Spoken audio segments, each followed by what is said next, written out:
Imagínense ustedes el nivel de desesperación que yo debo tener como teotihuacano por el año 550 para abandonar el lugar en donde están enterrados mis antepasados, mis padres, mis abuelos, mis tatarabuelos.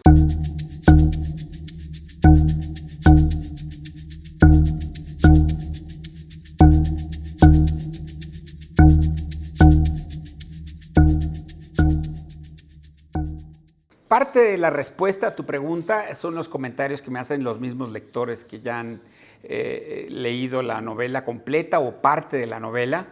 Y si me baso en lo que dicen esos lectores, uno de ellos que me dice que uno lo lee deprisa pero con ganas de que esto no se acabe, y luego yo les pregunto sobre los personajes, y también hay personajes que los quieren ver revivir. De hecho, a lo largo de escribir la novela hay unos personajes que mueren y yo los tengo que revivir porque me doy cuenta que son un material valiosísimo para darse cuenta de esto. Sí creo yo, la impresión que sí me da es que sí creo yo que la novela está poblada con gente que tiene unos miedos increíbles, una valentía enorme, otro de ellos, otros que tienen un hartazgo que prefieren salir de la ciudad, otros que traen un nivel de desesperación tal que se van por rutas que ya son rutas que en ese momento no se sabe, que ya son rutas perdidas y van a perderlo todo.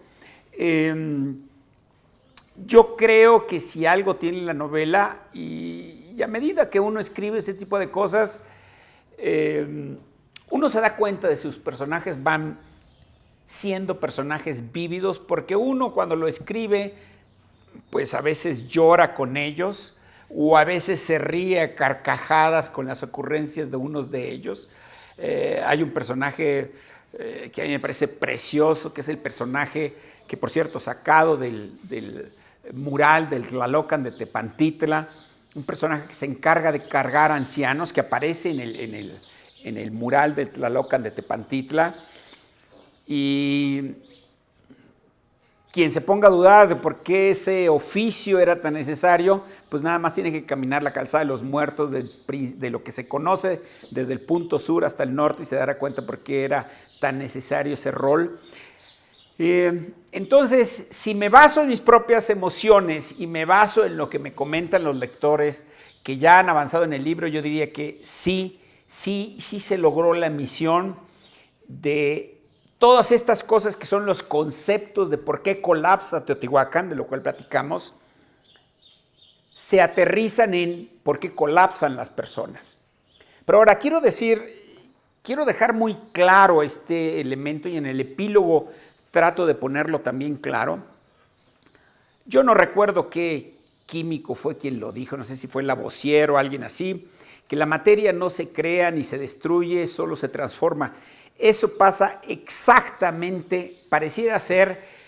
que estaba describiendo lo que pasa con las sociedades. Es decir, no es que desaparezca Teotihuacán o los Teotihuacán, en particular los Teotihuacán, no es que desaparezcan los mayas, sino que acuden a nuevas formas de organización, a otras maneras de distribuirse en el espacio y en el tiempo, porque el esquema con el que habían funcionado antes deja de ser funcional y buscan alternativas. Entonces, ese tipo de desesperación, imagínense ustedes el nivel de desesperación que yo debo tener como teotihuacano por el año 550 para abandonar el lugar en donde están enterrados mis antepasados, mis padres, mis abuelos, mis tatarabuelos, tener una casa, tener un lugar en donde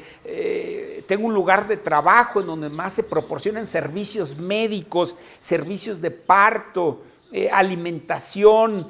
juegos, ceremonias, etcétera. Imagínense lo que significa del nivel de desesperación personal que debe alguien y familiar, que debe alguien tener para decidir tomar eso. Entonces, eso es parte de las preguntas, porque los teotihuacanos seguramente no se hacían la pregunta de qué nos está produciendo esta crisis, sino ya estaban en medio de ella y había que sobrevivir. Entonces, ¿qué sucede? cada uno tiene que empezar a buscar, dependiendo del punto en donde viva y del rol que juega en la sociedad, del papel que juega en la sociedad, tiene que determinar cómo transformar su vida. Y así es que empieza, pues tú sabes, las grandes emigraciones teotihuacanas que marcan todo el epiclásico, que marcan todo el siglo VI y VII y que marcan el nacimiento de un número increíble de ciudades a lo largo de toda Mesoamérica. Una increíble emigración que nos deja marcados, y aquí cuando dijo marcados, nos deja marcados, pero desde el norte de México hasta el sur de Centroamérica, hasta ahorita lo que sabemos. Entonces, creo que el libro sí, la novela sí escudriña el nivel de desesperación y conflicto personal de las personas, aquellas que deciden quedarse y morir aquí si es necesario, por las razones que sean, incluyendo la ancianidad o incluyendo pues no separarse de la tierra que los vio nacer a ellos y a sus ancestros, y aquellos que deciden buscar nuevos horizontes, y esa desesperación para tomar esas decisiones creo que están bastante planteadas y exploradas en la novela, porque a final de cuentas, la novela de la caída de Teotihuacán no son los edificios en sí, sino es la gente la que tiene que renunciar a un sistema que había sobrevivido por más de medio milenio. Mira, en la primera parte, en las hojas iniciales del libro, vienen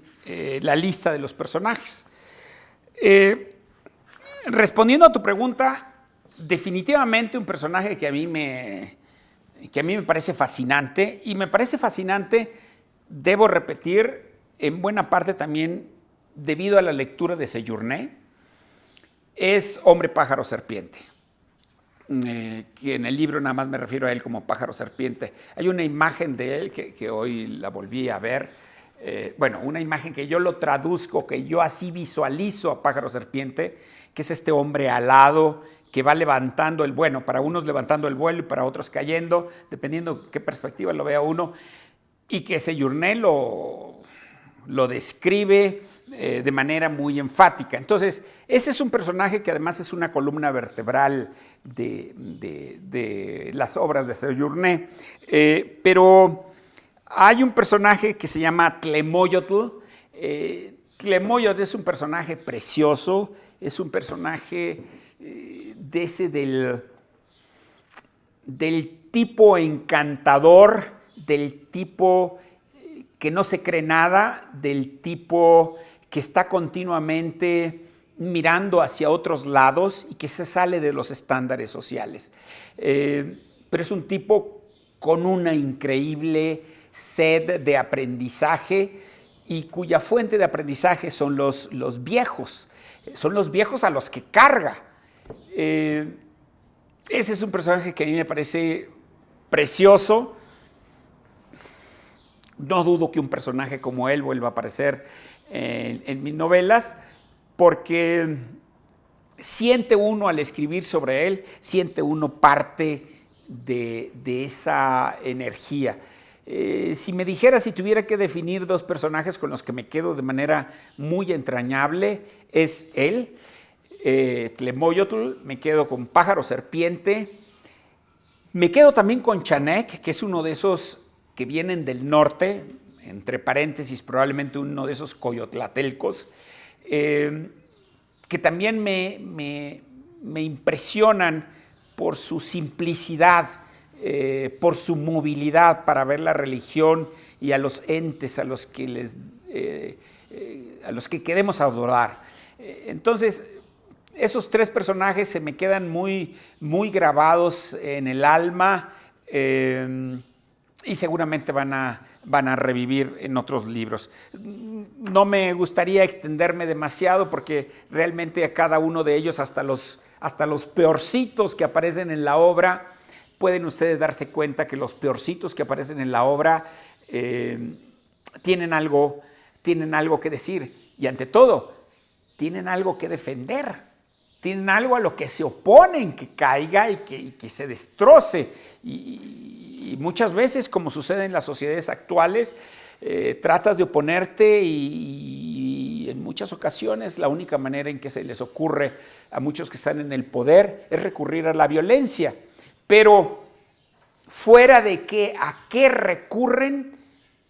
uno entiende la motivación de lo que tratan es de detener el colapso de la sociedad en la que han estado trabajando también sus ancestros por siglos y siglos en el pasado.